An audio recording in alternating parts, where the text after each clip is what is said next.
sempat melaksanakan sholat, belum sempat mengaji kalau istilah bahasa kita tuh, belum sempat bersedekah, belum sempat berbuat baik, belum sempat melakukan amal ibadah, tapi mati wafat husnul khotimah lalu masuk ke dalam surga. Inilah orang-orang yang diciptakan oleh Allah untuk surga tapi tidak untuk beramal beribadah kepada Allah Subhanahu wa taala. Maka kada boleh tuh merendahkan orang lain, tidak boleh mencemooh orang lain, tidak boleh menghina orang lain, tidak boleh mengejek-ngejek orang lain walaupun orang tersebut adalah orang kafir, karena kita tidak tahu bagaimana skenario dari Allah buat orang kafir ini. Barangkali di awal kufur kepada Allah, barangkali di pertengahan kehidupannya tetap kufur kepada Allah, tapi bagaimana kita tahu bagaimana akhir daripada kehidupan orang kafir ini?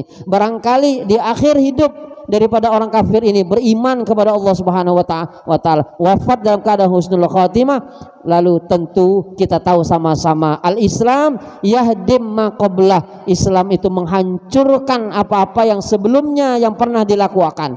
Kemaksiatan yang sebelumnya dilakukan, zina kah, mabuk-mabukan kah, mencuri kah, setelah dia masuk Islam semuanya dihancurkan oleh Allah Subhanahu wa taala, kembali seperti anak kecil yang baru dilahirkan oleh rahim ibunya, putih bersih, tiada noda, tiada dosa sama sekali. Sehingga orang tersebut kalau seandainya meninggal dunia langsung dijemput oleh bidadari masuk ke dalam surga Allah Subhanahu wa taala. Ini yang kelompok yang kedua. Barangkali untuk kelompok yang kedua ini kita tidak bisa. Kenapa? Karena kita sudah diciptakan oleh Allah Subhanahu wa taala dalam keadaan muslim, beriman kepada Allah Subhanahu wa taala. Kalau yang kedua ini khusus orang yang kufur kepada Allah, tidak pernah beramal beribadah kepada Allah, tapi wafatnya husnul khatimah, masuk ke dalam surga yang kedua. Lalu bagian yang ketiga, siapa mereka orang yang ketiga? Orang yang ketiga adalah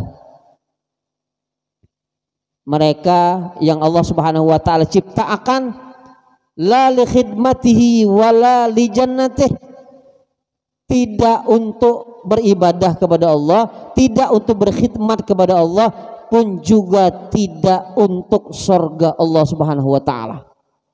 Jadi Allah ciptakan bagi yang ketiga ini, Allah ciptakan bukan untuk beribadah kepada Allah, bukan untuk surganya. Siapa